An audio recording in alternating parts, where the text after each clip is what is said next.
أعوذ بالله من الشيطان الرجيم. بسم الله الرحمن الرحيم.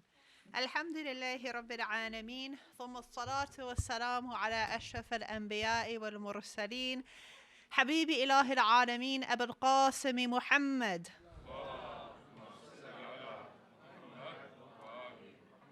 وعلى أهل بيته الطيبين الطاهرين المعصومين. الحمد لله الذي جعلنا من المتمسكين بولاية سيدنا ومولانا علي بن أبي طالب.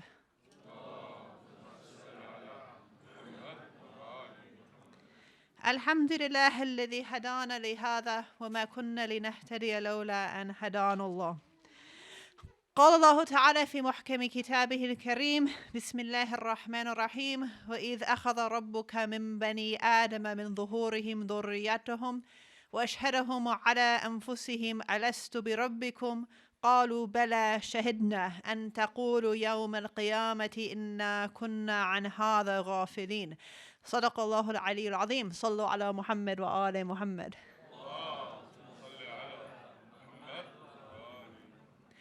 Assalamu alaikum wa rahmatullahi wa barakatuh. On this very blessed day, I would like to offer and wish my wholehearted congratulations on the birth of the Imam of all creation, humankind, jinnkind, and other. One who, in our hadith it's narrated, was among the first to worship Allah Ta'ala and even instructed the angels in their worship, and one who will have a pivotal role in the next world and in the Qiyamah. Inshallah, may we all be blessed with his shafa'ah. So, Mubarak on the birth of Amir al-Mu'mineen alayhi salam.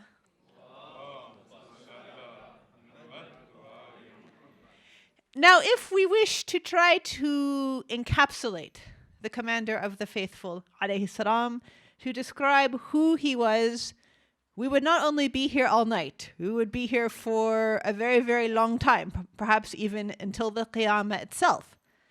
However, there are certain things that we oftentimes mention about him, particularly on occasions like this.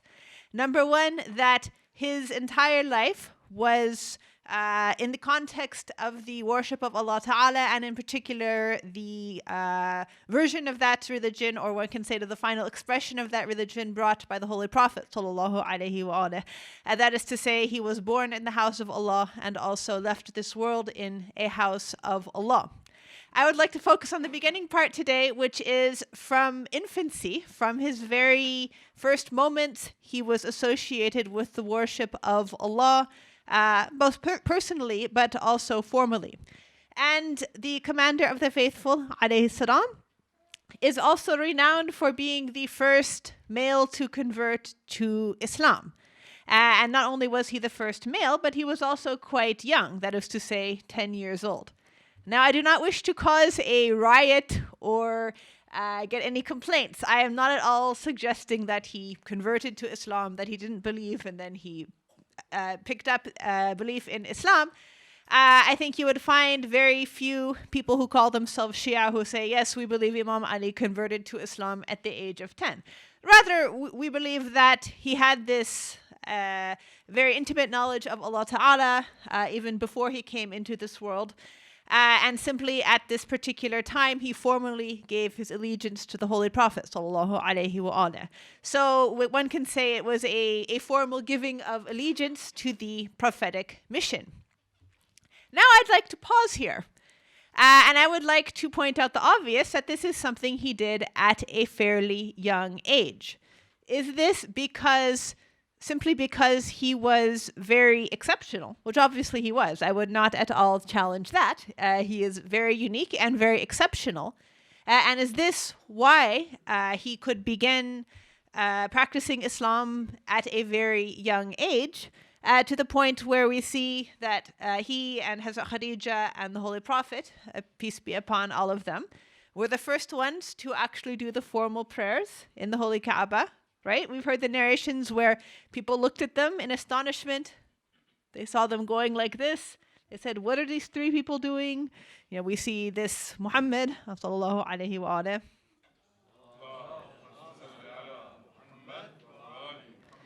We see Khadija, and we see this Ali ibn Abi Talib, who at the time was a child. What are they doing? And the narrator was told they are worshipping Allah Ta'ala, that this man says he is a prophet and there is one Allah and this is how they pray. So was he able to have this immense devotion to the Holy Prophet, peace be upon him and his family, at this young age, simply because he was Imam Ali and Imam Ali can do virtually anything? Or is this a capacity that other children have as well? For instance, that young lady right there, or perhaps that young man right there, or some of these young ladies right over here, and the rest of you as well. I'm not trying to ignore any young people in here. Is this a special capacity that Amir al-Mu'mineen had to worship Allah Ta'ala sincerely and with full conviction in childhood? Or is this something we can and should expect from our youth as well? This is what I would like to look at today. And I'm going to, inshallah, look at this from two directions. One of them is textual or scriptural. That is to say, what is in some of our texts. I do not expect that to be new information. Inshallah, maybe we can look at it in a couple new angles, but I expect that these ideas should be ideas that all of us are, or most of us are familiar with. The other half may be new to some of us and may not be new to some of us. And that is what scientific research says about the capacity of young people to know and understand God. Is it the case that young people, such as those, simply adopt religious belief because they are copying their elders and they're being well indoctrinated into what we believe? Or is it that this actually comes from themselves naturally and perhaps just with a minimal amount of assistance from the adult world, they're able to express and verbalize belief in God or belief in whatever religious system they happen to be around? So, inshallah, we'll begin with the first one, looking at some of the scriptural elements of this question. Now, if the idea of the fitrah came to your mind when I brought up this question, well, that's a very obvious thing. And there's essentially two aspects to how we can look at the Quranic description of it. The first is what is known as the mithaq, or the taking of a covenant before Allah Ta'ala. And this is a very evocative verse of the Holy Quran, which says that Allah Ta'ala has taken, or we have borne witness to Allah Ta'ala. You'll notice the Eid in that verse. It does indicate that this is something that has happened. So we have borne witness to Allah Ta'ala that He is our Lord. And we have borne witness rather strongly to Allah Ta'ala that He is our Lord. And the ayah continues, lest we say before Allah Ta'ala that we weren't thinking about this. We were ghafilin. We didn't know about Allah. We were heedless.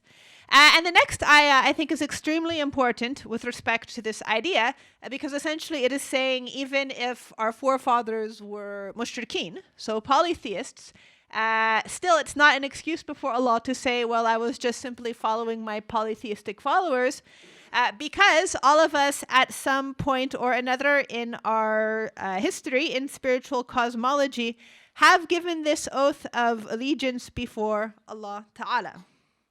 And this is the ayah.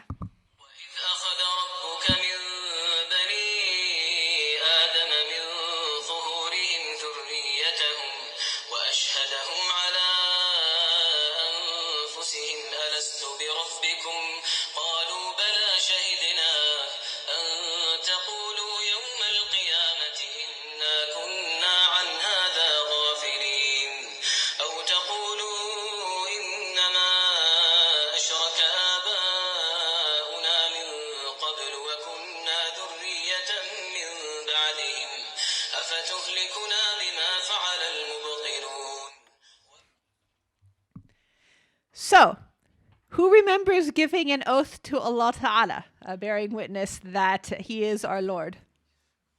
And in our ahadith, it also says that we gave allegiance to the Holy Prophet sallallahu alaihi wa alihi, and we gave allegiance to Amir al-Mu'mineen alayhi salam. Salawat. And I do want to emphasize on the point that this is all of creation. So it's not only the Shia or even certain sects of the Shia or the Muslims who have given allegiance to the commander of the faithful, according to what is in our narrations. And I do believe these narrations. This is something that all human beings bore witness to at some point before we came into this world, whether you look at that as being chronologically before this world or existentially in some matter. The point is that it is something that the human being has done on one level or another innately, even though none of us seem to remember it. And that's also mentioned in narrations too. So what this actually means has two interpretations among Shi'i scholars. There is actually a fair amount of disagreement about this. There is what one can call the rationalist view, and that is this ayah is referring to an innate capacity within the human being to recognize Allah Ta'ala. So one can say it's referring to the fitra or perhaps the cognitive ability of the human being to acknowledge Allah Ta'ala. Of course, this is a possibility, and this is actually something we will be looking at. The other interpretation, which you're probably familiar with, is one that is very heavily reinforced by our ahadith, and that is that this was actually an oath that was taken in a realm of pre-creation called the Alamul Dhar, also Alamul Mithaq, or you can say the world of particles. And we do have a lot of ahadith about what happened in that world of pre-creation. Among the things that it is narrated that happened is all of human beings were taken out in a sort of proto-form. So we didn't have souls, we didn't have the intellect, but according to ahadith, we had what was necessary for us to recognize Allah Ta'ala and bear witness to Him, as if we were particles. So those you can imagine are the particles of human beings, all taken out and displayed to Adam alayhi salam as well. And at that point, we bear witness in this particle form to the oneness of Allah and also wilayah. Now one might ask, because we have so many narrations on this, why is it that some of our scholars don't accept it? It's because, first of all, some of these narrations are contradictory.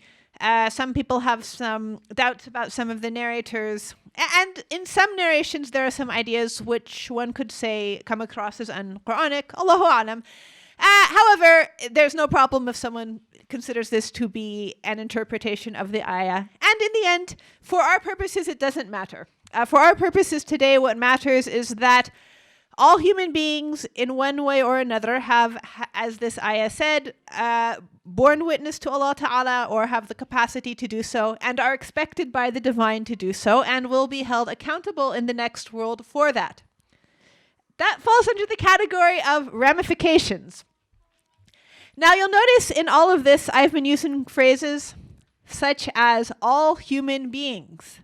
And indeed, even if we just want to talk about Imam Ali, alayhi salam, one of the things you hear constantly emphasized about him is his essential humanity and human focus, right? You very rarely hear people talking about him with respect to a tribe or a sect. Instead, there is this sense that he is a gift to all humanity, a person for all humanity.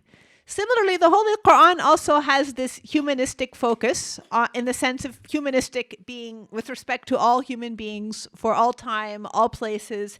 It's not tribal, it's not sectarian, it's not group-oriented. And definitely the ayah of the Mithaq is also something which does encompass all human beings.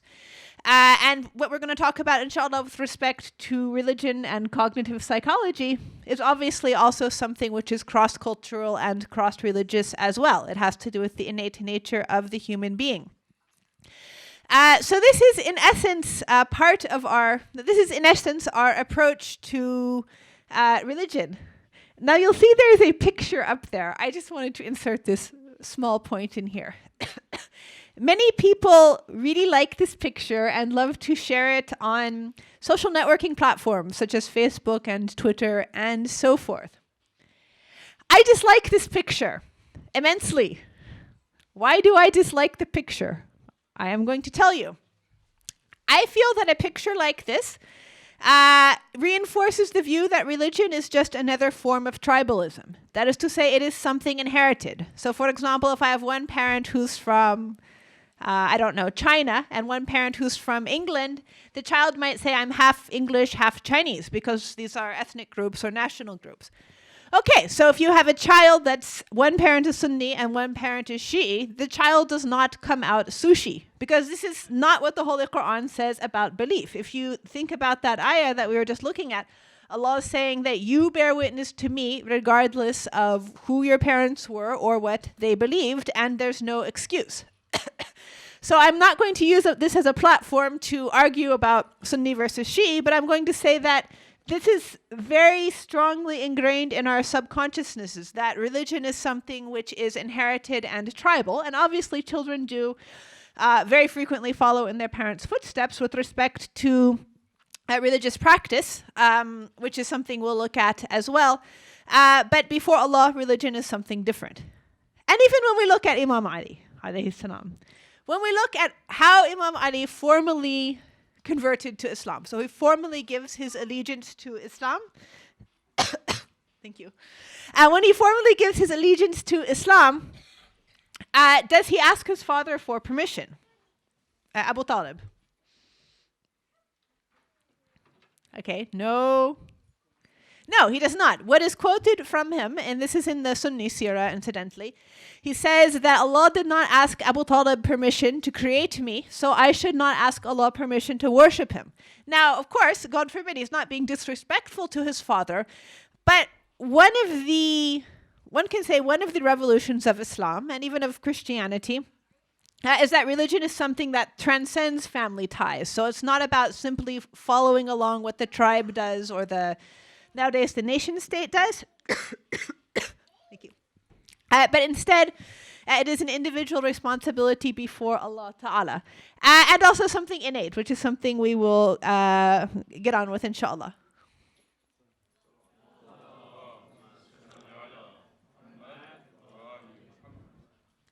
And then, of course, there is the general concept of the fitrah, which most of us are familiar with.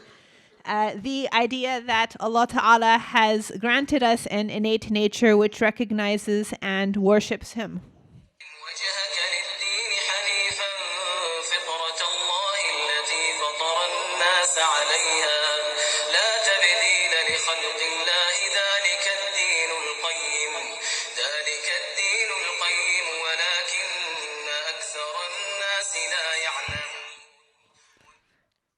I'm just going to pick up on one word in that ayah, Hanif. What does Hanif, what did the people called Hanif worship in the Arabian Peninsula?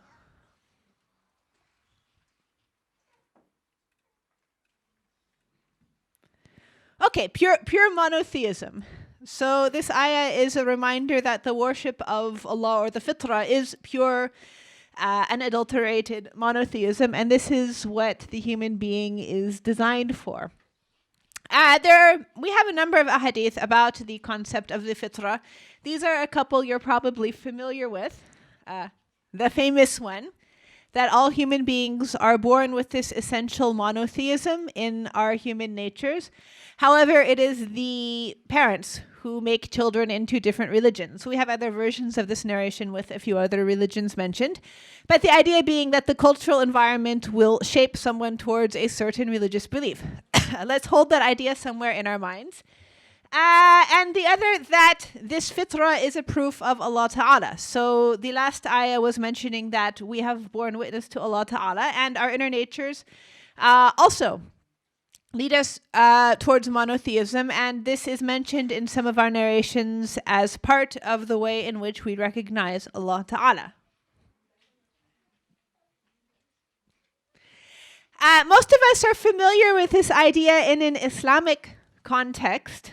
I chanced across this quotation by a Christian Protestant theologian, and I just found it interesting insofar as it expresses the same idea, which is a reminder that we're not the only people to have acknowledged that the human being does have an inherent tendency towards the divine.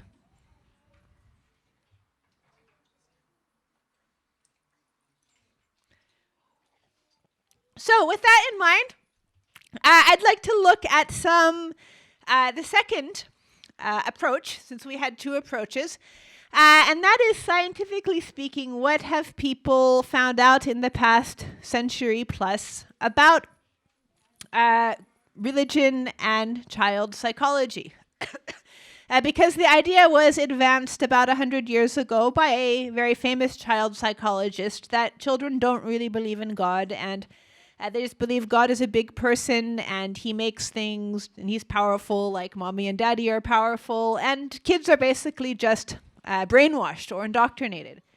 And we hear this a lot today, right? We hear sometimes the idea that teaching religion is child abuse and you shouldn't teach religion to children, right? You've seen the advertisements in some places, especially in Europe is known for being particularly secular in the world. And so sometimes these ideas are circulated. However, subsequent to that, there has been a fair amount of research into how children comprehend religion or the spiritual. And there's a growing body of research in this. I'm going to focus just on one book today. It's called Born Believers by a researcher who has done decades of research on this named Justin Barrett. He does appear to be Protestant Christian in persuasion. However, one thing about his book is he's very successful at navigating the academic world, and he doesn't impose his religious views on people. He just gives the results of his findings. If you are interested in reading this book, you can get it online. I have it on my phone. It is a good read. If you're not really at a point where you're willing to commit to reading another book in life, he has some lectures online about this book and about another well-known book of his about psychology and belief in God, and they're also good listens. What are some features of this book that I find worthwhile? One of them is that, yes, thank you. One of them is that the studies he does on children and conceptions of God are cross-cultural and cross-religious, including in places where adherence to Abrahamic faiths is not the norm. So, for example, there are certain results which are supported by studies in America and in China. So you're dealing with very different cultural concepts, which supports the idea that these are natural elements of how children think and are not just simply aspects of what they've learned from their environment. And really, there is quite a range of cultural contexts where these studies take place. There's one experiment he does which is also replicated among a pre-industrialized tribal people. So there's really a broad spectrum. The main point of the book, and I'll bring up some ideas that he discusses is whether or not children do have any inclination to believe in God or in supernatural beings, and how that works out cross-culturally. Another very good point in this book is that he cites other researchers who've done research in this subject area as well.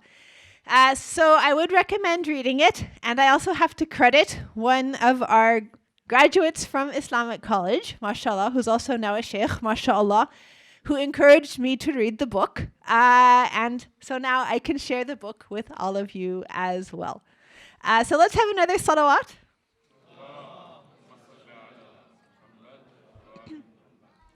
So what are some of the main ideas here?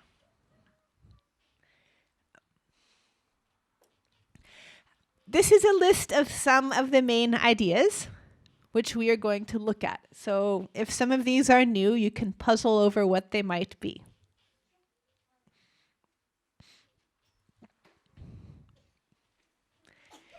Okay, one of his main contentions is that children's brains, or I should say children, human beings, come into the world with what he calls a God-shaped hole in the brain.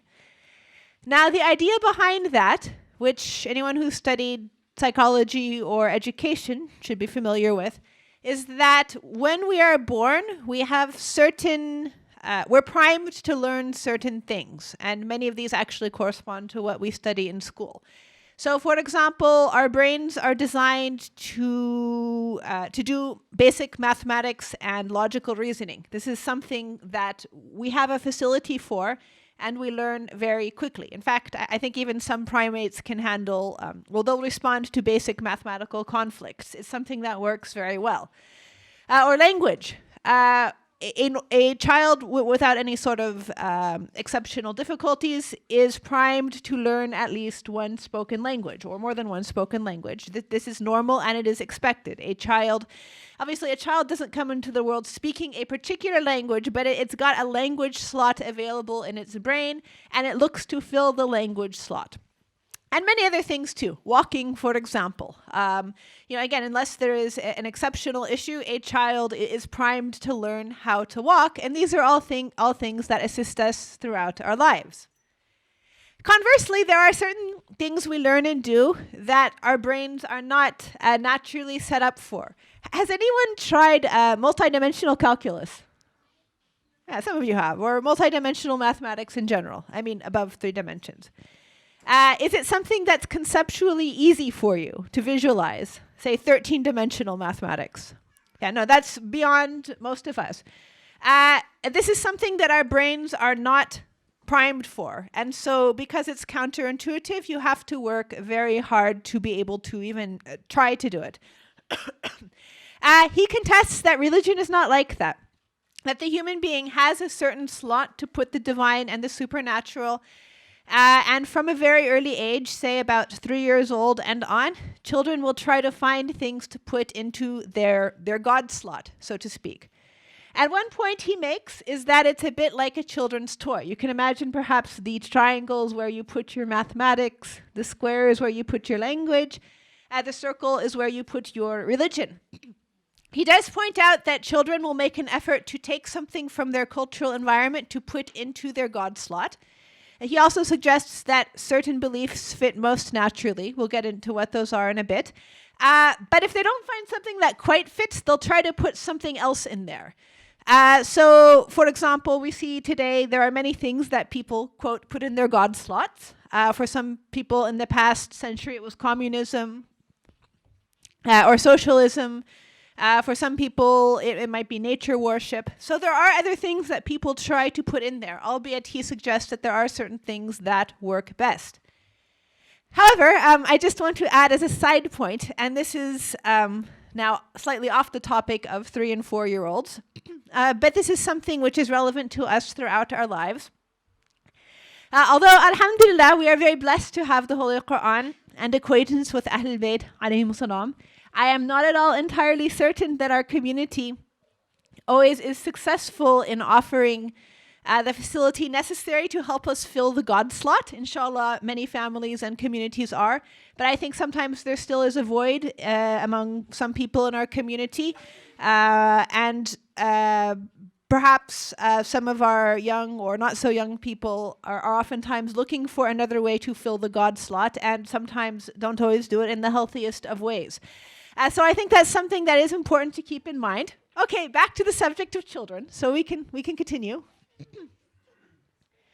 One of the interesting ideas that he finds, and this is both his work as well as the work of other researchers, is that children seem primed to believe in a supernatural deity, which we can call God, as well as supernatural beings who are not God. Secondary supernatural beings, one can say. And from a very young age, again, they are able to distinguish between the two. Now, at first thought, that might sound heretical because we believe in one God. But of course, that's not the case because even in our theology, we believe in a number of unseen beings, right? What are some unseen beings we have in our theology? Yeah, jinn. What else? Angels. Okay, shaitan. So we do have supernatural, invisible beings, or most of the time invisible, at least, as well as Allah. So that is actually something that works for us as well. And he also notes that if children are not given a supernatural being or beings to believe in, or even sometimes if they are, they will create them, which most of us are familiar with, I'm sure. Who here had an imaginary friend in childhood? Come on. Okay. Who has an imaginary friend? Does anyone here have an imaginary friend? You? Okay. Would you like to tell?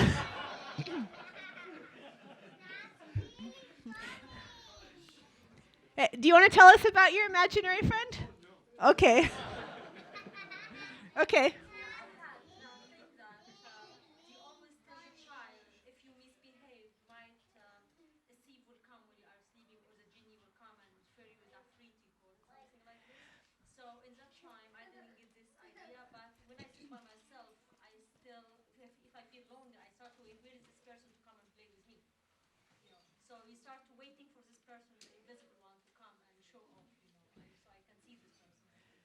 So that's interesting. Your this being you describe has actually many important qualities, which a researcher might be interested in. It's invisible, and you can speak to it. You have a personal relationship with it. It seems fairly powerful. It can come and go whenever you please or whenever it pleases, and it can punish, right? Was it this the one that punishes the misbehaving children? Okay, and this is also cross-cultural. There is a sense among many children that if they break a certain universal moral code, then some being will punish them. Now, according to children's cultural/religious beliefs or understanding, it may or may not be what we would consider Allah to be doing the punishing, but there is a general sense that there are supernatural beings which enforce a basic internal moral code, such as do not steal, do not lie, do not kill, things which are innate in children. Okay, so one of the concepts he discusses is something which a different researcher described as teleological promiscuity. No, that's not about inappropriate acts, but the idea being teleological, meaning assigning meaning, and promiscuity in a lot of places or in where it doesn't belong, that children will have a sense to try to assign meaning to things that adults don't, and adults certainly are not teaching them about, including things in the natural world, especially things in the natural world, such as rocks. If I asked one of you, why is that rock pointed? What might you say? Why is that rock pointed? This is not a trick question. Okay, Brother Miqdad, why is the rock pointed? Okay, so is it because God sent it down to Earth or maybe beamed it down like in Star Trek or... Okay, so you're going for the erosion theory. The rock may or may not have been pointy originally, but due to natural geological processes, it got pointy. Yeah, this is a common response for adults. If you ask a 4-year-old, why is the rock pointy? They'll come up with different answers. And he found that cross-culturally, children will come up with answers that assign meaning to it and purpose, such as so animals won't sit on the rock and crush it or something. Which to us, it doesn't make any sense, because even if we believe that Allah created it, most of the time we don't take it to that level. But the point is there's an inherent nature in children, again, starting from a very young age, 3 or 4, and carrying on through life, to try to find meaning in the natural world and also in things that happen.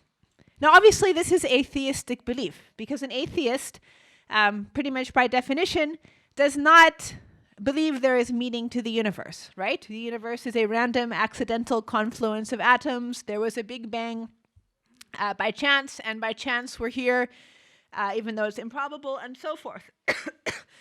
So this is actually not something that is natural. It has to be learned, the idea that there is no meaning to the universe. One of the studies he did was basically, or actually it was a different researcher who did it. They gave kids 2 choices. One kid saying things like, or they're discussing things such as, what is a tiger for? And one kid might say things like, a tiger is for being in the zoo, or a tiger is for eating other animals. So they have a meaning-based view of its existence. The other kid says, no, that's not what it's for. It just is able to do these things. Like, I'm able to put the tiger in a zoo. And they found, by and large, children cross-culturally prefer the explanations of the purpose of a tiger, that gives it a meaning and a reason for being. Interestingly, this is something that does carry on throughout life. And researchers have found that among adults who do not have formal secular education, this carries on throughout life. So there's a sense that things in the natural world exist because they have a purpose. So for example, the sun is there to warm the earth, to grow the crops, and so forth, by and large. They found that for adults who have formal secular educations, who here has a formal secular education? Anyone by any chance? Anyone who doesn't have a secular education? Okay, if we're given time to think about it, we will reject these answers. So if I get an exam paper, I can take it at my leisure. Some people will say no, for example, the fern does not grow in order to provide shade. We'll give another answer, like the fern seed landed and the fern just happened to grow in the forest or something. But they found that if adults are pushed, that you have to answer very quickly, we'll start coming out with answers like that, no matter how much of a secular education we have, thus suggesting that this is something that doesn't actually leave us. We just unlearn the idea that there should be meaning in the universe. And they also found that with people who get Alzheimer's disease, that they also go back to a view that the universe should have meaning. So he suggests that this idea of meaningfulness in creation is something that never quite goes away.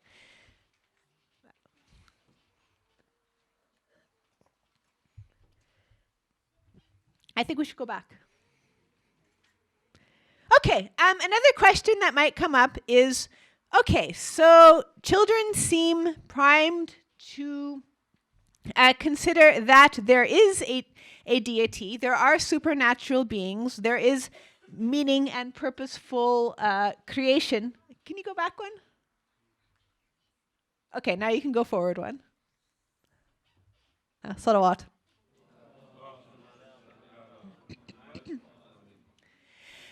One can ask what sort of beliefs about these things either come naturally or are absorbed very naturally. And these are some of the beliefs that he notes. One is that even infants are born with an understanding of causality, that things don't happen for no purpose, and that things can happen by invisible agents. That is, you don't necessarily need to see someone do something in order to understand that something has been done. Okay, the invisible agents comes a bit earlier, but these are also basic aspects of theism, because that's a basic argument for Allah, that the universe did not come from nothing, that someone or something has to have created it.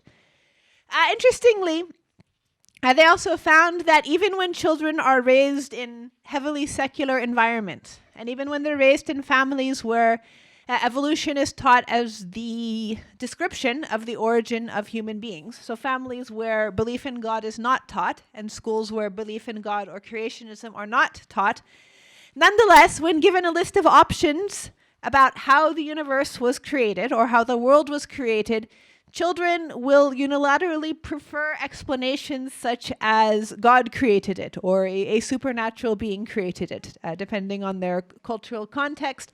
And they will avoid other non-supernatural answers. So it does seem that belief in a creator and the necessity of a creator is something that happens fairly young.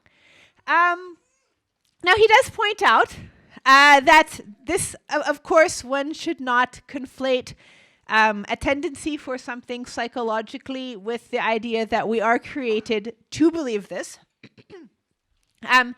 In that, of course, as Muslims, we do believe that this is part of the fitrah as the human being, but he does point out that it may be that children are just simply too young to understand a concept such as evolution.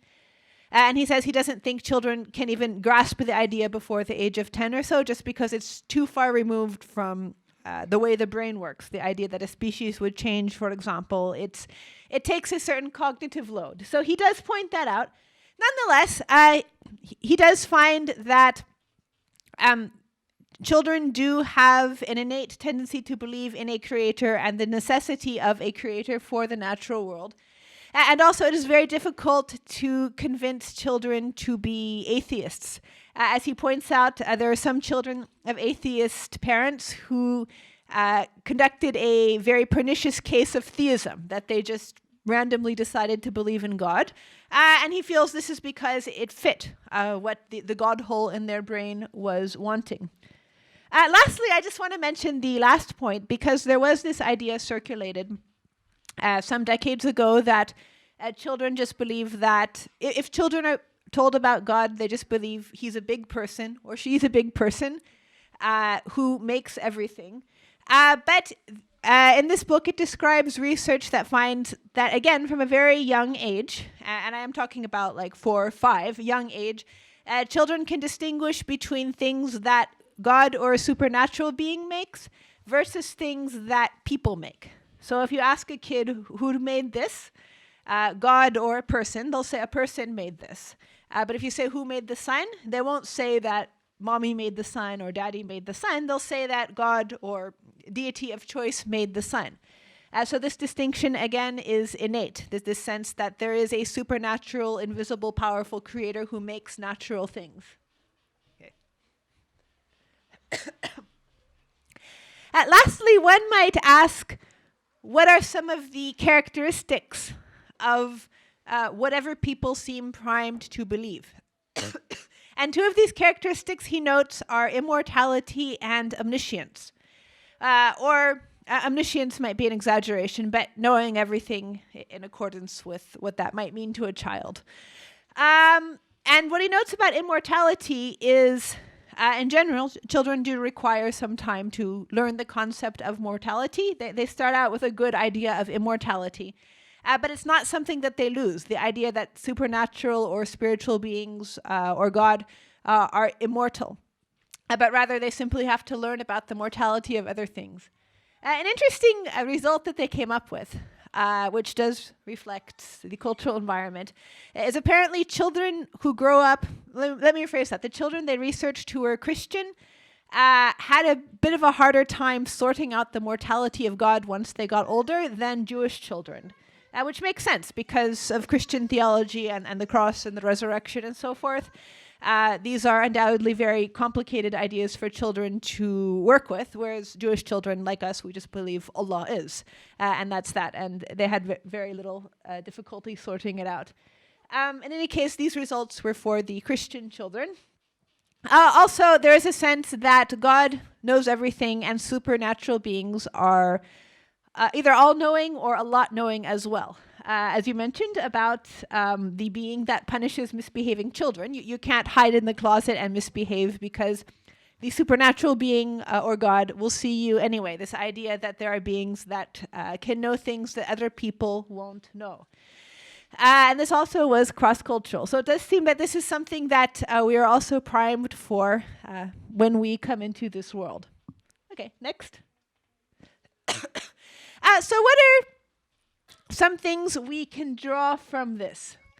One, going back to the original question being, was Imam Ali alayhi salam an exception or an example in being able to believe in Allah Ta'ala and believe in the unseen at a very early age? Now, without doubt, I wholeheartedly say he was very exceptional and an exception to many things. But in this regard, I would say he can be a good example. That although I think we're living in an era which doesn't necessarily expect children all the time to have sincere religious belief that comes from themselves or to have religious experiences, this is something which is supported scripturally in the Holy Quran and the Ahadith, and it also is supported by research into children's religious experiences and how the brain works and what the brain is set up to do. And this is something which is traditional in our religious heritage, or in our religious stories, if you will. I mean, for example, when we look at the Quranic portrayal of Nabi Isa, alayhi salam, who obviously is exceptional too, what is the main surprise in the story when he speaks from the cradle? Is it that he believes in Allah, or is it that he's speaking? What's the big deal to the people? Yeah, that's the main surprise. The idea that a child would believe in Allah is sort of glossed over. So it does seem that when you actually look at the narrations we have, there is an expectation that infants will have a stronger memory of the unseen and a connection to Allah, and children will as well. And this is something that is also scientifically supported nowadays. Now, one of the interesting ideas that he does bring up is that there might be a prime age for religious development. You can see a parallel in language, for example. As we all know, that if you learn a language before puberty, basically, you're likely to speak it like a native speaker. The younger, the better. If you learn a language when you are 40 years old, it's very unlikely you will learn to speak like a native speaker because you've passed the prime age of cognitive development in terms of language acquisition. He suggests that in early childhood, it might actually be the prime age for religious acquisition as well. And so if one first of all, if one has an interest in teaching children about religion, that one shouldn't just brush off this time as, oh, they're young, they can't understand yet, but one should try to basically communicate religious ideas to young children, but obviously using age-appropriate language. I think the main barrier we have when dealing with young children, and I am actually meaning young, like 5 years old, of course, older children as well, the main barrier is language, that we sometimes use big, complicated words that they don't understand, or complicated sentences that they don't understand, or sometimes the Islamic books we have are not really at a level that they can understand. But conceptually, they should be able to grasp a lot of ideas about Allah Ta'ala and about the unseen and about religion. So we just have to make sure it's communicable to them in a sense that they can understand it. Conversely, there is a suggestion that if children bypass this prime age for religious development, they might try to fill that God slot in some other manner. But that ultimately, as we belief in Allah is something which is, we are ready for and we come out of the womb for. And inshallah, all of our youth, inshallah, can gain a good religious education and follow in the footsteps of Amir al-Mu'mineen, alayhi salam.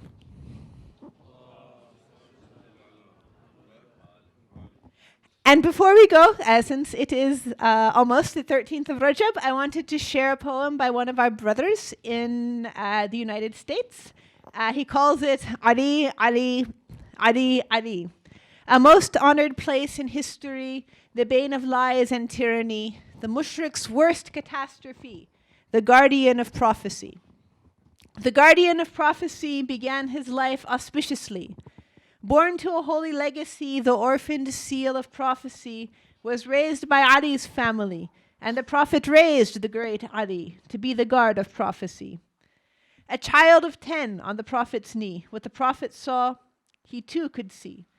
But with pure faith and certainty, he witnessed the reality that Ahmed received prophecy, the first man to witness openly. The hero of the wells, Ali.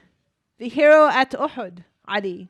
The hero at the ditch, Ali. The hero at Hunain, Ali. Wisdom, valor, chivalry. Today recalled to memory the help God gave to prophecy by causing this great man to be. Praise God in all sincerity. Ali, Ali, Ali, Ali.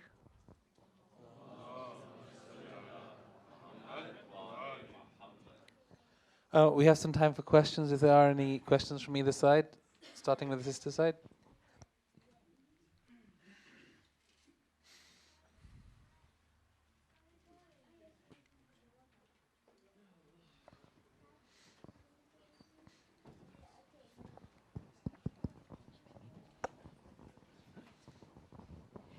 Assalamu alaikum, sister, for that very, very wonderful lecture. It's so very useful personally for me, because I'm going to pass all this information to my daughter, who is very keen to find out different ways of developing God's love in her 3 boys.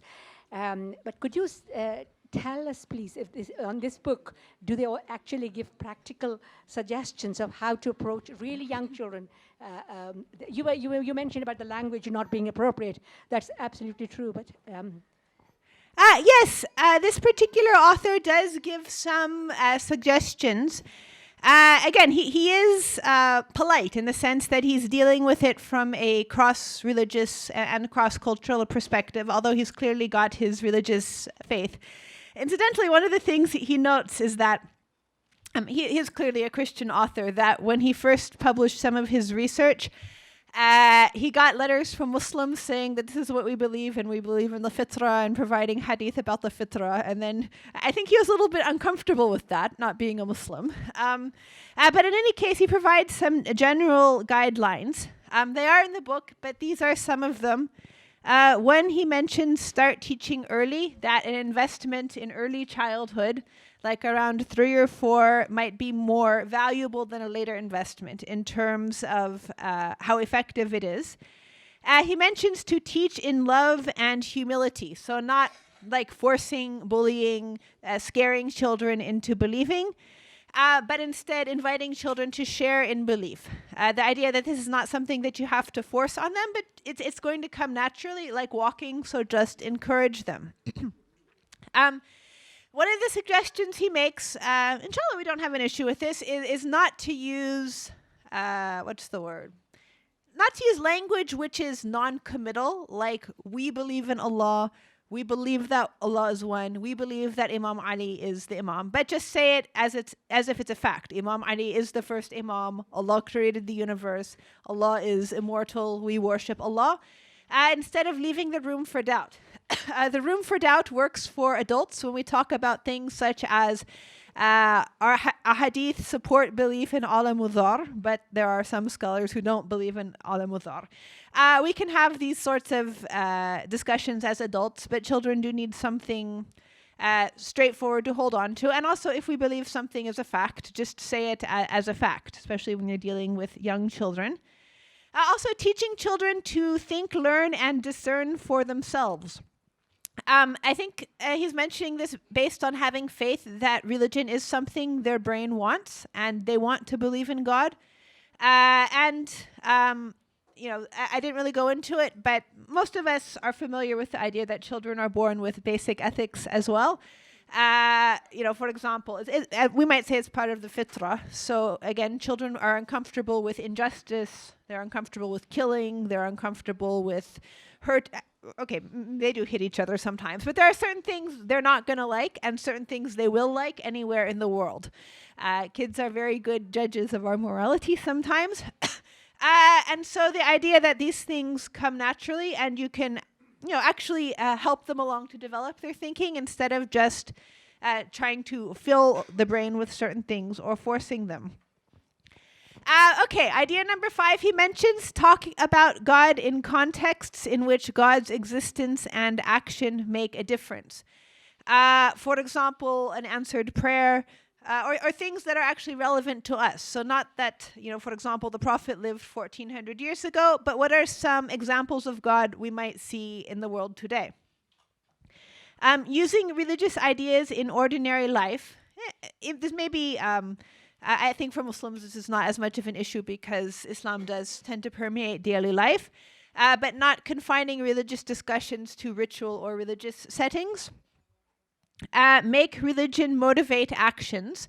So, for example, explaining I am, participating in the charity program to make sandwiches for people who are homeless because I believe that because God is pleased with this, or because the Prophet did this, sallallahu alaihi wa alihi. Okay, 8, very important. We emphasize it a lot in our speeches too. Acting on our beliefs, right? Children will tend to imitate what they see more than what they hear. The next piece of advice, I think in particular in the Shi'i community, we do it quite well. Associate religious commitments with a full range of emotions. Anyone disagreeing that we're an emotional people?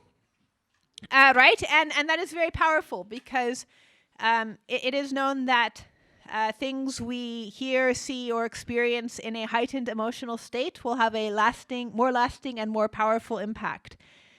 And form a secure relationship with your children. So those are, in brief, 10 points that he mentions, and the entire final chapter of the book is on this. Thank you for bringing up the question. Ashwa. Okay. So just two quick questions. One is it a belief in one God, or could be more? Because historically, most societies have been polytheist. So That's one point. A second is so this of course raises the question of the whole do atheists go to heaven?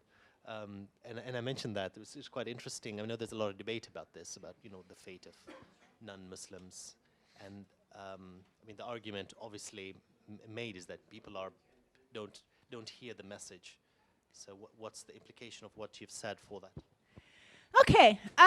With respect to the book, one of the things he points out is that it's a bit akin to language development.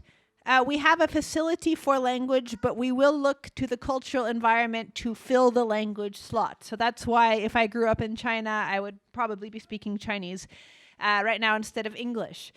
So children will look to their environment to try to find some sort of belief in the religious or the supernatural, which may include deities instead of a deity.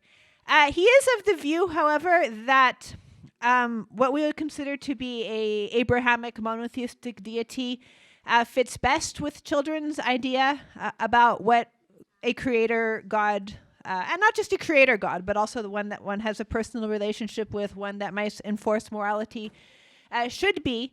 But he does point out that deities can fill the responsibility as well. I think that goes back to the hadith that says that children are born on the fitrah, but it is the family which will make them into different things, or the society that will make them into different things. Okay, the fate of atheists and non-Muslims.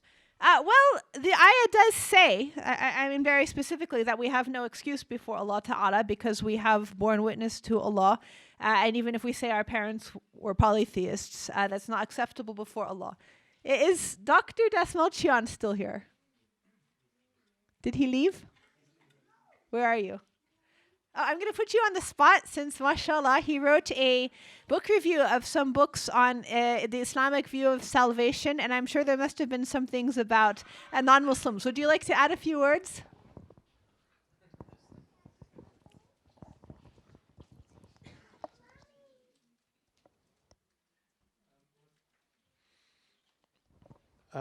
Just to say, no, I don't have anything to add, but thank you very much. You've covered it very well. Okay, well, next time, I think you'll have to schedule him for a lecture on the topic. He's very modest, mashallah. One of the interesting ideas that he does bring up in here is the suggestion that atheism, okay, I'm going to slightly put words in his mouth and take it to a bit more extreme than he does in the book, but reading between the lines, he more or less suggests that atheism may be a genetic defect or a recessive gene. Just like someone who's very heavily on the autistic spectrum has a problem empathizing with people and reading people's emotions. And this is it's a genetic issue or a brain issue. They're not really held responsible for that, but it's not the norm. He does suggest that perhaps there is a genetic component to atheism that is not the norm for human beings, because most human beings are born in any society really to have some belief in the supernatural. Allahu Alam. I mean, obviously we don't know what Allah Ta'ala will do in the next world, but and if it is a genetic defect, I'm sure Allah would be merciful. But that is what the ayah says anyway. From the lady side, any questions?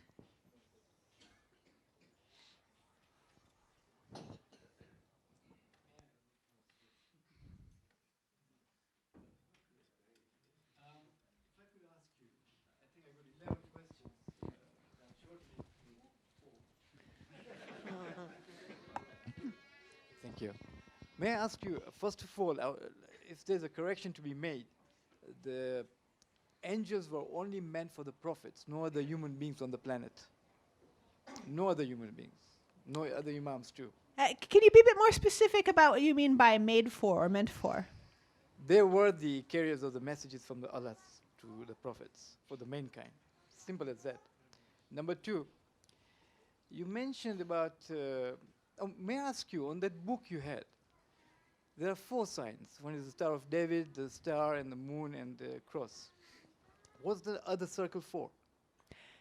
Okay, let's start with 2 questions. Can you please go back to the slide for the book? Now you know why he had imaginary friends.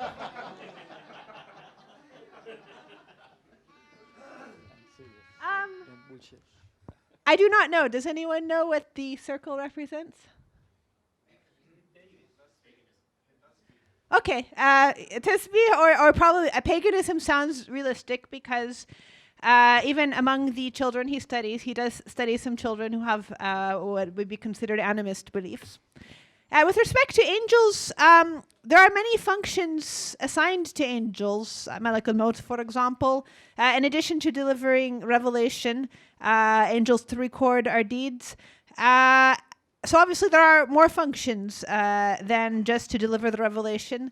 We do have a number of ahadith with respect to angels and the imams, even with respect to Fatima Zahra, salamullahi alayha. It's one title we give her, al-Muhaddatha, the one who was spoken to by the angels. Even Bibi Maryam was spoken to by angels.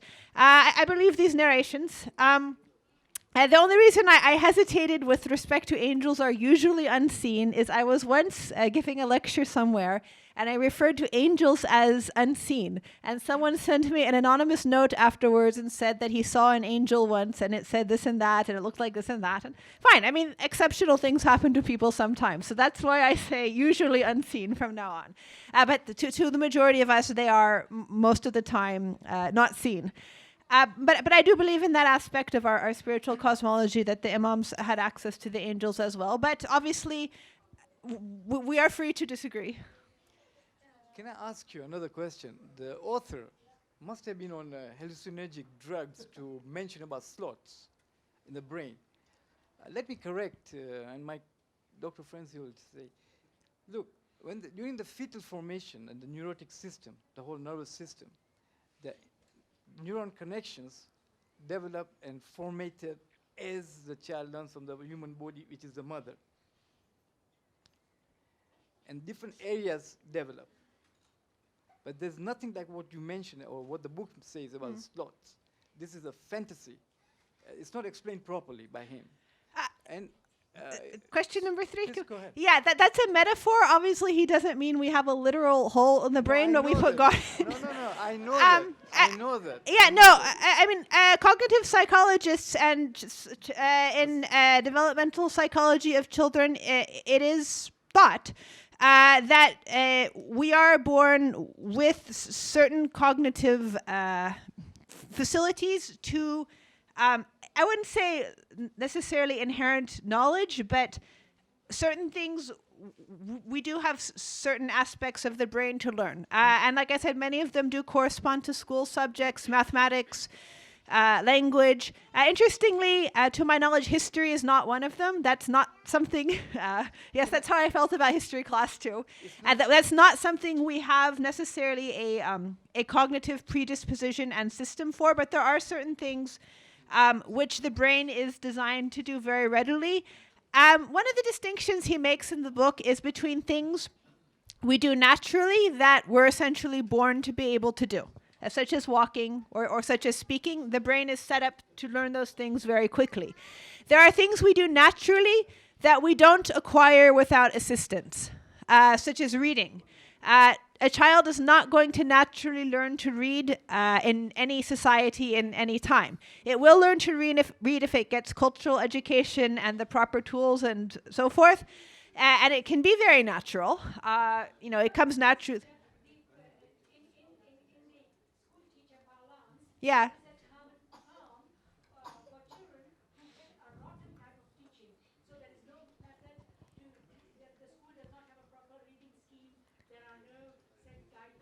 Yeah. Still, the child learns to read. So these children are called in spite of children. So that term indicates that even the reading ability, they have a propensity for that. Okay, but what I'm saying is you need to have things, like you need to have written things. You need some help to learn how to read or to drive, for example. There needs to be some process to learn. It's not as easy and automatic as learning how to speak. And then there are things that are simply unnatural for people that it is very difficult to learn, and the brain is not designed to learn those things easily. He classifies religion in the first category, things children will learn or create for themselves with or without the cultural level of education that would be needed for riding a bicycle or reading or tasks that require basically a bit more of a civilizational component. But this idea that the brain is predisposed to certain things, it is something believed by cognitive psychologists today. And of course, scientific research is such, it may be overridden. I'll save the other questions privately for you. Okay, thank you. Any final questions from the sister side?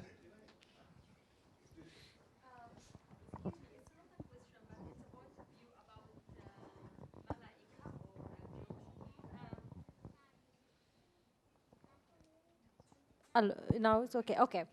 So my point of view about angels, that everyone see angels, because Allah said in the Quran, which means that when the person going to die, before his death, the cover which is let him unable to see the invisible things like malaika, jinn, all of this is there, but it's in the different rays, so we can't see them. But Allah, as I believe in the Quran, Allah said that before our death, when the time to the soul to come out, this cover will come out, so we'll be able to see. So everyone will be able to see Azrael when he come to take his soul. And this is why, but what's my belief? Again, even the angels is not only for delivering a message. There is a different type of angels. One of them sitting in your right for your good deeds, one sitting in your left for your bad deeds. So everyone has got two angels with him all the time. It doesn't mean if I believe in God, if I believe in the Quran, if Allah said something is there, I don't have to see, because even I don't see Allah to say he is visible. So believing in invisible things doesn't make any sense, or it's different than you have to see by your eyes. So this is my point of view about angels. So there are different type of angels, different type of functions for them, and it's not only for delivering messages. Thank you for the contribution. You're welcome. I think we'll end there. Salawat.